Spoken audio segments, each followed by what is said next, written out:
عايزين نعرف الطفل اللي جواك مين اللي سكته. عمرك حسيت انك عايز تقول حاجة لكن سكت؟ عمرك كنت عايز تعترض لكن خفت؟ عمرك حلمت بحلم كبير لكن جملة واحدة قتلت الحلم؟ الحقيقة ان اغلبنا ما كبرش من جواه، ولكن اغلبنا اتعلم يسكت.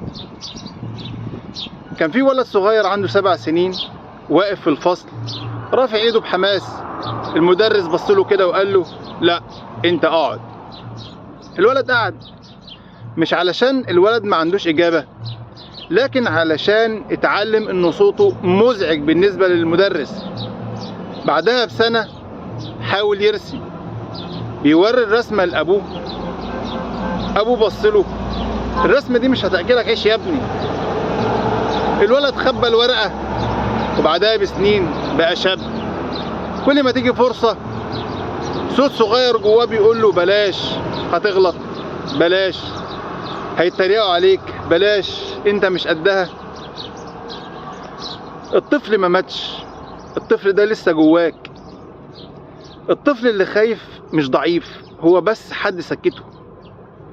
سكته بجملة، سكته بسخرية، اتسكت بمقارنة بينه وما بين حد، اتسكت بخوف اتزرع جواه. وفي يوم كبر الجسم، ولكن الخوف فضل جوه الطفل الصغير اللي فيك.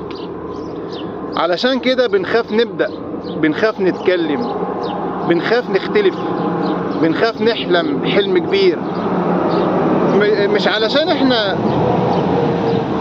عشان احنا، لكن علشان الطفل الصغير اتقال له زمان انت مش هتقدر، انت لسه صغير. خليني اسألك سؤال، مين اللي سكت الطفل اللي جواك؟ مدرس ولا اب ولا ام ولا صاحب ولا المجتمع؟ لسه في امل.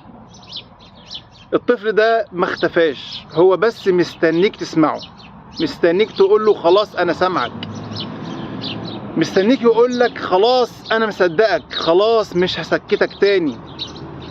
لما تيجي تبدأ مشروع ابدأ، لما تيجي تقول رأي قوله، لما تحلم احلم بصوت عالي. مش علشان تثبت للناس حاجة، لكن علشان تنقذ الطفل اللي لسه جواك. خلي بالك، كل مرة بتسكت، كل مرة بتسكت نفسك، خوفك، الطفل بيخاف اكتر.